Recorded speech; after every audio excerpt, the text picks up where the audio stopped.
Hi hello నమస్తే welcome to Dhatri TV.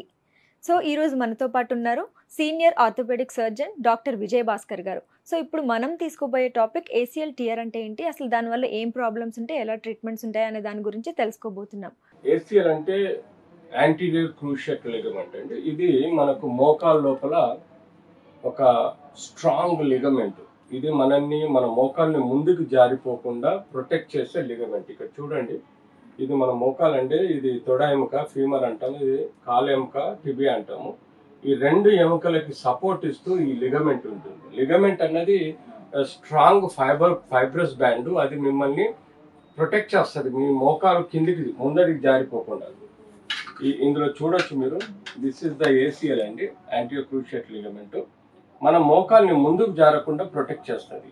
This is the most strong ligament. ఇది బాడీలో ఎక్కువగా నడకలో ప్రెషర్ని తట్టుకొని నడక యొక్క స్పీడ్ని పెంచే విధంగా హెల్ప్ చేస్తుంది. ఇలాంటి ఏసీఎల్ అన్నది యూజువల్గా రొటేషన్, మనం ఎక్కడైనా మెట్లలో జారిపడ్డప్పుడు కానీ లేకపోతే స్పోర్ట్స్లో సడన్ లింబ్ రొటేట్ అవుతుంది, మోకాలు ఇలా రొటేట్ అయినప్పుడు ఈ యొక్క లిగమెంట్ అనేది రొటేషన్లో కట్ అయిపోతుంది. సో ఇది కామన్గా మనం స్పోర్ట్స్ ఇంజరీలో చూస్తూ ఉంటాం. ఇలాంటి రొటేషనల్ ఇంజరీలో మోకాల్లో ఎప్పుడైతే ఇది కట్ అవుతుందో ఈ ఏసీఎల్, యాంటీరియర్ అంటే ముందరికి, యాంటీరియర్ అంటే ముందుండే లిగమెంటు, పోస్టీరియర్ అంటే వెనకాల ఉండే, మోకాలకు వెనకాల ఉండే లిగమెంటు. సో యాంటీరియర్ లిగమెంటు యాంటీరియర్కి అంటే ముందడికి పోకుండా ప్రొటెక్ట్ చేస్తుంది, పోస్టీరియర్ లిగమెంటు వెనకకు వెళ్లకుండా ప్రొటెక్ట్ చేస్తుంది.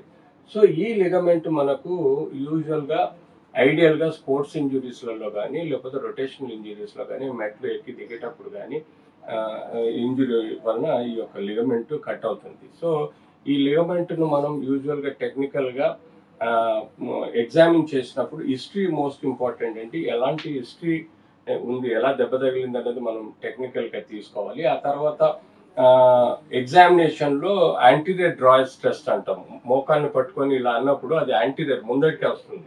సో ఆ లిగమెంట్ కట్ అయితేనే అది ముందడికి వస్తుంది, అంటే ఒక సబ్లగ్జేషన్ లెవెల్లో ఉంటుంది. మోకాలు ఒకదానికొకటి జారిపోయే ఆస్కారం ఉంటుంది, దాన్ని సబ్లగ్జేషన్ అంటాము.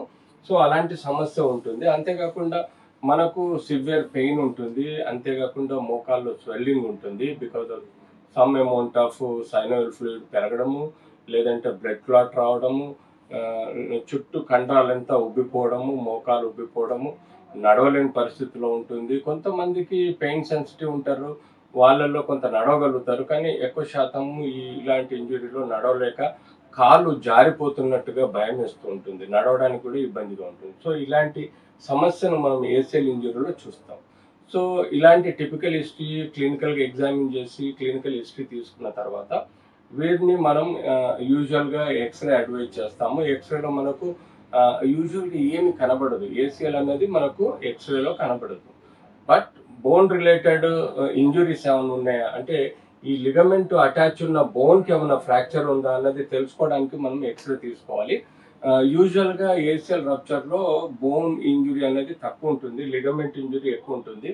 సో ఐడియల్లీ మనం దీన్ని కన్ఫర్మ్ చేసుకోవాలంటే క్లినికల్గా కాకుండా ఎంఆర్ఐ చేస్తేనే మనకి ఈ యొక్క లిగమెంట్, ఈ సాఫ్ట్ టిష్యూ కట్ అయింది లేనిది అనేది తెలుస్తుంది. సో ఇప్పుడున్న టాప్ ఇన్వెస్టిగేషన్స్లో ఎంఆర్ఐ వలన మనకు ఈ లిగమెంట్ ఎక్కడ కట్ అయింది, అప్పర్ ఎండ్ కట్ అయిందా, లోవర్ ఎండ్ కట్ అయిందా, మధ్యలో కట్ అయిందా అనేది ఒకటి. రెండోది, ఈ లిగమెంట్ పూర్తిగా కట్ అయిందా, పార్షియల్గా కట్ అయిందా, లేకపోతే జస్ట్ ట్రాక్షన్ ఇంజురీ అయిందా అనేది కూడా మనకు ఎంఆర్ఐలో తెలుస్తుంది. తద్వారా మనము డయాగ్నోసిస్ చేసుకొని లైన్ ఆఫ్ ట్రీట్మెంట్ మార్చుకోవాలి. సపోజ్ దీనిలో కొన్ని ఫైబర్స్ కట్ అయిపోయి వాపు ఉంటే యూజువల్గా దానికి సర్జరీ అవసరం లేదు. ప్లాస్టర్ వేసేసి 6 weeks పడుకోబెట్టేసి మెడిసిన్స్ ఇవ్వటం వల్ల అది హీల్ అయిపోతుంది. ఈవెన్ పార్షియల్ ఫైబర్స్ కట్ అయిపోయి కొంత పార్ట్ ఇంటాక్ట్ ఉన్నా కూడా దాన్ని కూడా మనం టెక్నికల్గా నాన్ ఆపరేటివ్ అంటే కన్సర్వేటివ్ ప్లాస్టర్ వేసేసి మెడిసిన్స్ ద్వారా మనం ఈ కంప్లీట్ టెండాన్ని హీల్ అయ్యేటట్టు చూడగలుగుతాం. కానీ ఎప్పుడైతే కంప్లీట్ కట్ అయిపోయిందో, ఇలా మీకు కనబడేటట్టు కంప్లీట్గా కట్ అయితే తప్పనిసరి పరిస్థితుల్లో దీనికి సర్జరీ చేయాల్సిన అవసరం ఉంటుంది. యూజువల్గా ఏజ్ గ్రూప్, యంగ్ ఏజ్ అయితే రిస్క్ తక్కువ ఉంటుంది, ఓల్డ్ ఏజ్ అయితే రిస్క్ ఎక్కువ ఉంటుంది. కాబట్టి అనెస్థీషియా ఇన్వెస్టిగేషన్స్ చేసిన తర్వాత కార్డియాక్ ఫిట్నెస్, జనరల్ ఫిట్నెస్ ఇవన్నీ తీసుకున్న తర్వాత దానిలో మనం ఏం చేయాలంటే వీళ్ళలో ఈవెన్ విటమిన్ డి, కాల్షియం లాంటివి కూడా ఎలా ఉన్నాయి అనేది మనం ఎవాల్యుయేట్ చేసుకొని ఆ సప్లిమెంట్ ఇవ్వడము. అంతేకాకుండా ఈ యొక్క దీన్ని మనం ఏసీఎల్ రిపేర్ అంటాం. టెక్నికల్గా సో ఎప్పుడైతే కంప్లీట్ రప్చర్ అవుతుందో దాన్ని ఏసీఎల్ రిపేర్ అంటాం.